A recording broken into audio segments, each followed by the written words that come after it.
Fevral oyining birinchi yarmida respublika bo'yicha ob-havo keskin o'zgarishi mumkin. Ko'p yomg'ir yog'ib, qorga aylanadi. Uzoq tog'li hududlarda qor qalin tushadi. Shu sababli mutaxassislar olis yo'lga chiqqan vaqtda avtomashinalarni sozlash kerakligi haqida ogohlantirishmoqda.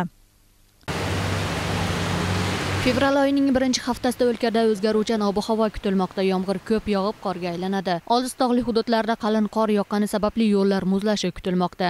Shuning uchun olisga chiqmoqchi bo'lganlar bir qancha tayyorgarliklarni ko'rishlarini mutaxassislar ogohlantirishmoqda.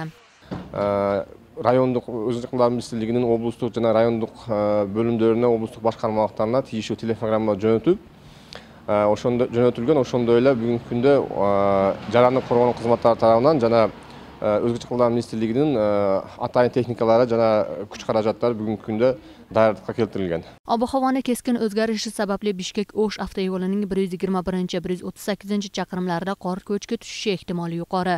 O'sh oblastidagi Mirzaki Qorag'ulja Oloyqo avtoyo'lida ham qor ko'chki tushadi.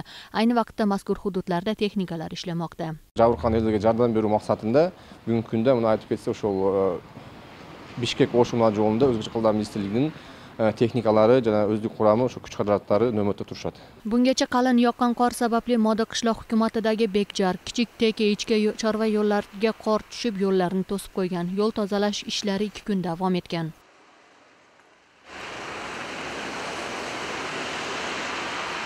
Ayni vaqtda tog'li hududlardagi qorning qalinligi 44, ba'zi joylarda 77 sm ni tashkil etmoqda. Ob-havoni keskin o'zgarishi sababli qor qalinligi yana ham ortishi kutilmoqda.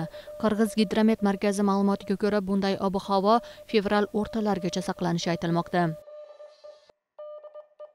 Потом у нас опять потепление идет, днем до 5-7 тепла. Olis hududlarda 12-13 daraja sovuq bo'lishi kutiladi. Birinchi 10 kunlikda shunday ob-havo kutilmoqda. Keyin kunlar isiy boshlaydi, biroq yomg'ir aralash qor yog'ishi mumkin. Tog'li hududlardagi sovuq harorat uzoq muddat saqlanadi. Тепло, потом опять снег, осадки, и так и февраль пройдет. Ob-havo o'zgarishi sababli favqulodda holatlar ministrligi ogohlantirish bermoqda. Shu sababli avtomashinalar orasidagi masofa 500 metr oralikda saqlanishi kerakligi alohida ta'kidlandi. Hilol Ashurova, Mahburat Alibayeva, Beksulton Abiyev, Ынтымак.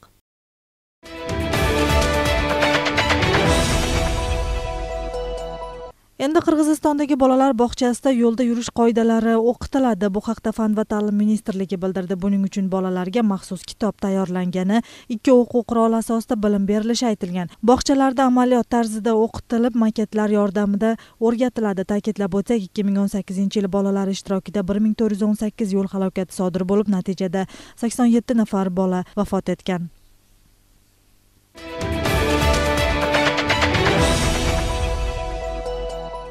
Yo'l transport hodisasi sababli maktab o'quvchisi halok bo'lgan voqeadan so'ng Chuy oblast ichki ishlar boshqarmasi yo'l qoidalarini saqlash bo'yicha militsiya xodimlariga maxsus profilaktik tushuntirish ishlarini o'tkazdi. Bu haqda ichki ishlar xizmatining matbuot xizmati bildirdi.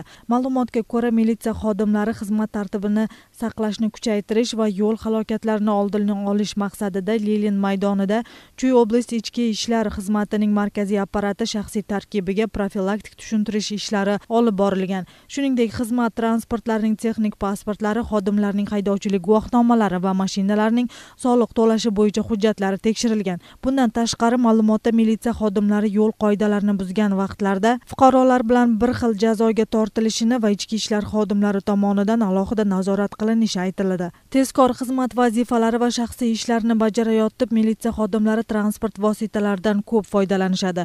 Shu vaqtda turli yo'l halokatlarini ishtirokchisi bo'lib qolishmoqda.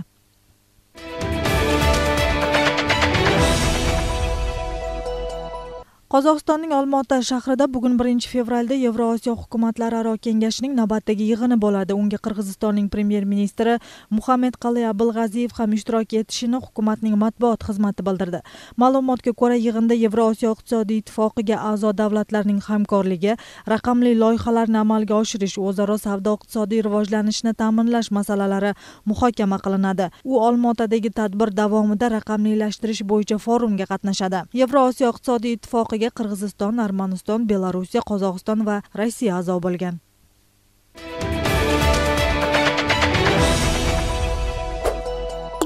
2019 yili haj safariga qirg'izistonliklarni Flynas aviakompaniyasi olib boradi. 31 yanvarda Qirg'iziston musulmonlar din boshqarmasi tanlov o'tkazib, unga Saudiya Arabistonining fuqaroviy Flynas aviakompaniyasi qatnashdi. Tanlov asosida Flynas kompaniyasi talabda ko'rsatilgan tegishli hujjatlarni taklif qilib, ikki tomonlama muhokama davomida tomonlar qirg'izistonlik hojilarni tashish narxini 1550 AQSh dollari bo'yicha qoldirdi. 300 o'rinli Boeing 767-300 samolyoti avval Saudiya Arabistonidan Qirg'izistonga bo'sh keladi va 300 hojini Makka shahriga olib boradi. Haj safari bitgandan so'ng Saudiya Arabistonidan 300 hojini Qirg'izistonga olib keladi va yana bo'sh uchib ketadi. Bu to'g'ridan-to'g'ri charter reys bo'lgani sababli 4 reysning 2 reysida bo'sh uchib kelishga to'g'ri keladi. Shu sababli qo'yilgan narx ichida borib kelish xarajatlari va to'lovlarning barchasi qo'shib hisoblangan. Eslatib o'tsak, 2018 yili aviachiptaning narxi 1550 AQSh dollari bo'lgan.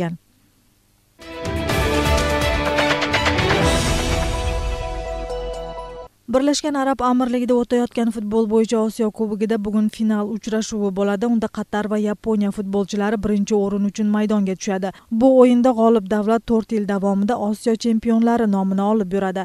Qatar jamoasi bu vaqtgacha Birlashgan Arab Amirligi, Janubiy Koreya, Iroq jamoalarini play-off o'yinlarida yutib olgan. Yaponlar esa Eron, Vyetnam, Saudiya Arabistoni jamoalarini o'yindan chetlatgan. Qatar Yaponiya o'yini Bishkek vaqti bilan kechki soat 8 da boshlanadi.